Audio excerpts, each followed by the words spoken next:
139 साल पुरानी पार्टी ने, जिसे स्वतंत्रता के बाद लगभग 60 साल, 55 से 60 साल प्रत्यक्ष शासन करने का मौका मिला और 4 पीढ़ियों तक निरंतर शासन करने का मौका मिला, वो आज ये कह रही है कि अब यदि उन्हें ख्वाबों ख्यालों वाला मौका मिला तो वो ये करके दिखाएंगे।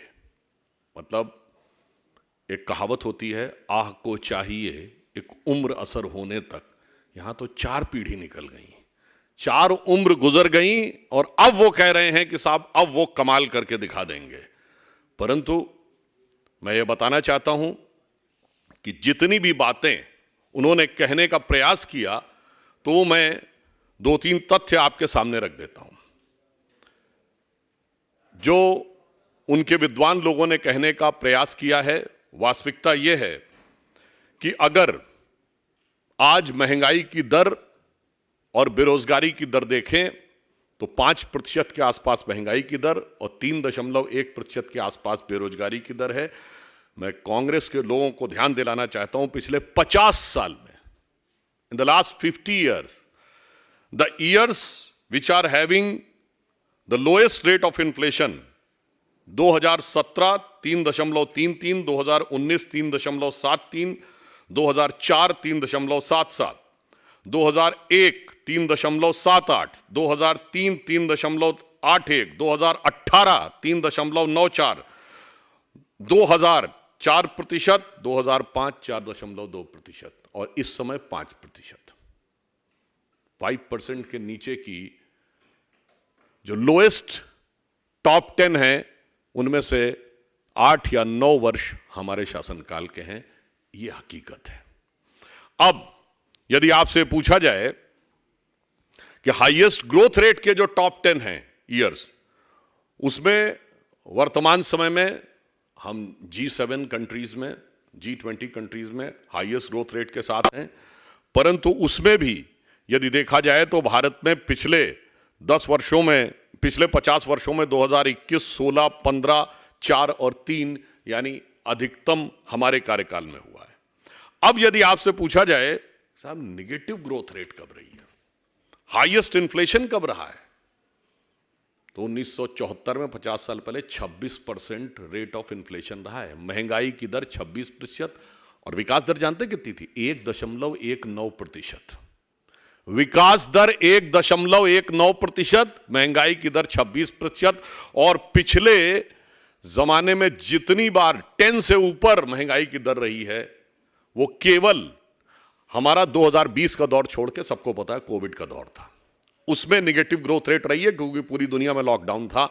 इसके अलावा जब जब निगेटिव ग्रोथ रेट रही है तो कांग्रेस के शासनकाल में रही। इसलिए मैंने कहा ना, जिनको 4 पीढ़ी तक मौका मिला है, जिनको इतने लंबे समय तक मौका मिला है, उन सारे लोगों का अब यह दावा है कि साहब अब हम कमाल कर देंगे। और फिर देखिए कितनी मजेदार बात वो लोग कहते हैं और कैसी कैसी चीजें करने का प्रयास करते हैं। अब देखिए साहब, आपने कांग्रेस के मैनिफेस्टो में देखा होगा, ये वाटर मैनेजमेंट के ऊपर ये फोटो है। देखिए, इसको जाके आप चेक कर लीजिएगा, ये न्यूयॉर्क की बफेलो रिवर की है।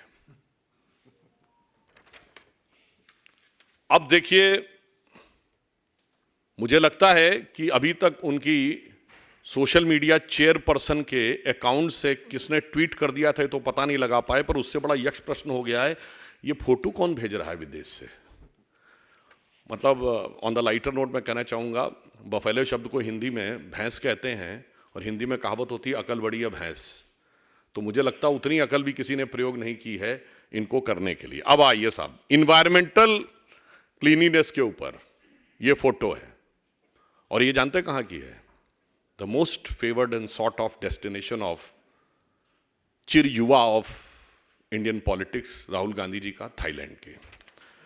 अब आप ये समझिए, महत्वपूर्ण बात यह है, इसका अर्थ यह हुआ कि अभी तक तो वो कहती थी कि उनके अकाउंट्स कौन कौन हैंडल करता है पता नहीं लगता, कौन आके कर देता है। भाई ये तो मैनिफेस्टो में कौन कौन कर रहा है ये तो पता लगना चाहिए। फिर आपको ये भी ध्यान हो, आज उनके अध्यक्ष आदरणीय खड़गे जी ने कहा कि जब कांग्रेस को हाथ में सत्ता मिली थी तो एक सुई भी नहीं बनती थी देश में, यही बोला था ना आप सबने। और ये तो उनका बड़ा चिर परिचित डायलॉग रहा है, और हमने रॉकेट बना दिया। वैसे पहली बार इंटरमीडिएट रेंज बैलिस्टिक मिसाइल तो हमारे ज़माने में बनी है, ब्रह्मोस, मगर कोई बात नहीं, रॉकेट बनता था। पर ये बताइए 47 में सुई नहीं बनती थी। आपको पता है भारत का पहला पावर प्रोजेक्ट शिव समुद्रम पावर प्रोजेक्ट 1902 में मैसूर में शुरू हो गया था, मगर सुई नहीं बनती थी। Indian institute of sciences Bangalore 1916 बन गया था, सुई नहीं बनती थी। पहला डैम विश्वेश्वरैया जी ने मैसूर में बना दिया था आजादी से पहले, पर भारत में कुछ होता थोड़ी था। मिंटो आई हॉस्पिटल बन गया था बेंगलोर में, भारत का पहला नहीं दुनिया का पहला। इससे पहले हॉस्पिटल्स में आई डिपार्टमेंट होता था, मगर आई हॉस्पिटल पहला बना था। कुछ होता थोड़ी था भारत में। अच्छा ये बताइए सीवी रमन को नोबेल प्राइज मिल गया था 1930 में, मगर सारे पढ़ने के संस्थान तो नेहरू जी ने खोले थे। तो नेहरू जी के बनने से पहले, जैसे आइंस्टीन की थ्योरी में कहते हैं ना कि वो पोस्ट में जाके शायद वो बैक उसमें जाकर उन्होंने बना दिया था। दूसरी बात, वो सब डॉक्टर इंजीनियर तो सब आजादी के बाद नेहरू जी की कृपा से बनने शुरू हुए। और डॉक्टर द्वारकानाथ कोटनीस का आपने नाम सुना होगा, वो चाइना और जापान की वॉर में मदद करने के लिए 1930-32 में डॉक्टरों का प्रतिनिधि मंडल लेके गए थे। और हमारे विचार परिवार के संघ के संस्थापक डॉक्टर केशव राव बलीराम हेडगेवार डॉक्टरी पढ़ लिए थे 1920 में ही। मैं सिर्फ ये यथार्थ बनाना चाहता हूँ, भारत की वायुसेना 1932 में बन गई। मैंने सिर्फ ये बताने का प्रयास किया है, बहुत सारी चीजें उनको लीगेसी में मिली, यथार्थ क्या था ये बताना चाहता हूँ। ये बताइए एयरलाइंस कब बनी थी, टाटा की एयरलाइंस। परंतु यही हम आपसे साफ बताना चाहते हैं कि जो हकीकत है और जो झूठ है उसका अंतर बहुत साफ है। तो कांग्रेस ने तब तक लोगों को भ्रमित करने में सफलता हासिल की जब तक मीडिया स्वतंत्र नहीं था, साक्षरता की दर कम थी, संचार के साधन बहुत प्रबल नहीं थे। मैं पुनः ये बात कहना चाहता हूं, जब भारत की साक्षरता दर 50% क्रॉस की है तब पहली बार हमारी सरकार बनी है 1998 में। जब 60% पार की है तो मोदी जी के नेतृत्व में हमारी स्पष्ट बहुमत की सरकार बनी है। अब 75% पार कर रही है तो हम भी 400 पार जाने की तरफ आगे बढ़ रहे हैं, क्योंकि अब झूठ का मुलम्मा चढ़ाना पॉसिबल नहीं होता है। अब मैं इस पे दूसरा बिंदु बताना चाहता हूं, आपको ध्यान हो, खड़गे जी ने कहा कि हम 1 लाख रुपए देंगे सब महिलाओं को। ऐसी जानकारी लगी है हमें कि शायद उस पर वांछित प्रतिक्रिया नहीं मिली, तो ये बोलना पड़ा भाई ताली नहीं बजाएंगे क्योंकि इससे पहले भी 2019 के चुनाव में राहुल गांधी जी ने कहा था ना 72,000 रुपए देंगे सबको। ये अपने शासित कितने राज्यों में दे दिए थे, 3 में तो अभी सरकार है, और छत्तीसगढ़ और राजस्थान में अभी सरकार गई है 4 महीने पहले, तो कितने दे दिए थे। ये अंतर है जिसे कहते हैं पर उपदेश कुशल बहुतेरे। इसलिए इस मैनिफेस्टो को देखकर सिर्फ एक ही बात कही जा सकती है, जो मैंने उदाहरण दिया कि लोग शायद प्रतिक्रिया करने को तैयार नहीं थे, उनसे आह्वान करना पड़ा कि भाई ताली तो बजाइए। जिसे एक पंक्ति में कहा जाता है कि वो पैरवी तो झूठ की करता चला गया, वो पैरवी तो झूठ की करता चला गया, बस उसका चेहरा उतरता चला गया। तो आज ये तथाकथित न्याय, देखिए कितनी मजेदार बात है, इन्होंने अपने घोषणा पत्र का नाम रखा है न्याय पत्र। मतलब 55 साल तो अन्याय किए हैं मान लिए हैं।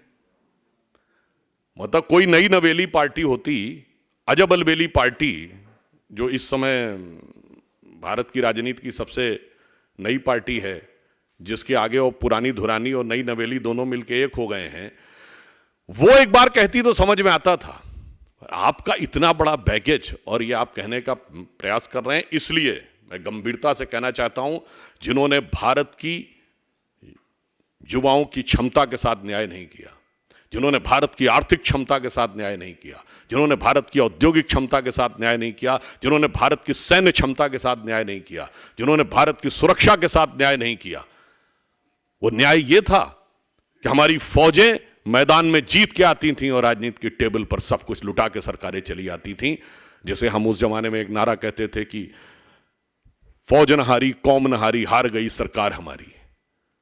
हमारे सैनिकों ने बलिदान देकर जो जो इलाके कब्जे में किए, और इनकी विदेश नीति क्या रही कि पंजाब गया, कश्मीर गया, आधा आधा चला गया, और चला बंगाल गया, और चीन के हाथों मानसरोवर का वहां ऊंचा भाल गया।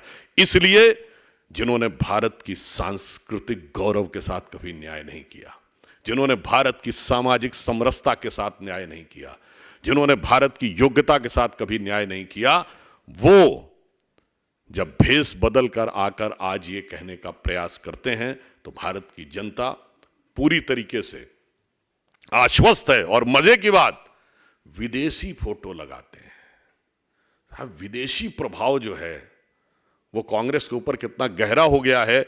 और यहां मैं पुनः ये पूछना चाहता हूं कि चूंकि वो अभी तक ये बता नहीं पाते हैं कि उनके अकाउंट्स कौन डील करता है और ये फोटोएं कहां से आती हैं, इसमें विषय ये नहीं है कि फोटो गलत लग गई है, विषय ये है कि फोटो विदेश की लग गई है। ये गंभीरता की बात है। यानी अभी तक वो विदेश में जाकर भारत के विरुद्ध अपशब्दों का प्रयोग तो करते थे, मोदी जी से लड़ने के लिए विदेश में जाके गुहार तो लगाते थे, अब विदेश से उधार लाकर फोटो भी लगाने लगे हैं। मुझे लगता है ये अपने आप में और गंभीर प्रश्न खड़े करता है। इसलिए हम स्पष्ट रूप से कहना चाहते हैं कि एक तरफ है हमारे प्रधानमंत्री श्री नरेंद्र मोदी जी के जांचे परखे खरे नेतृत्व में एकजुटता, श्रेष्ठता के साथ हर गरीब को न्याय देता हुआ, विकास के नए पथ पर ले जाता हुआ, सुरक्षा को सुदृढ़ करता हुआ और राष्ट्र के गौरव को बढ़ाने वाला एनडीए गठबंधन, और दूसरी तरफ आपसी अंतर्विरोधों से भरा हुआ, एक दूसरे के प्रति अविश्वास से भरा हुआ, केवल निजी स्वार्थ के आधार के ऊपर एक दूसरे को मात देने की भाव से आकर खड़े हुए, अपने अपने परिवार और भ्रष्टाचार को आने के लिए खड़े हुए भ्रम से भरा हुआ एक गठबंधन। तो ये भ्रम का, झूठों का पुलिंदा और दूसरी तरफ भरोसे की गारंटी। तो मोदी की गारंटी जो भरोसे की गारंटी है और भ्रम का पुलिंदा जो उनके बयान से लेके और फोटो तक दिखाई पड़ रहा है। देश की जनता, विवेकपूर्ण जनता इसके ऊपर सम्यक विचार करेगी। और मैं ये कहना चाहता हूं, जो कांग्रेस की फितरत रही है, आदत रही है, शरारत रही है, उसी के अनुरूप उन्होंने एक बार फिर भ्रम पैदा करने के लिए ही इस प्रकार का मैनिफेस्टो दिया है, जिसमें से एक भी चीज ना उन्होंने केंद्र में रहते हुए कभी पूरी की, ना राज्य सरकारों में रहते हुए पूरी की है। धन्यवाद।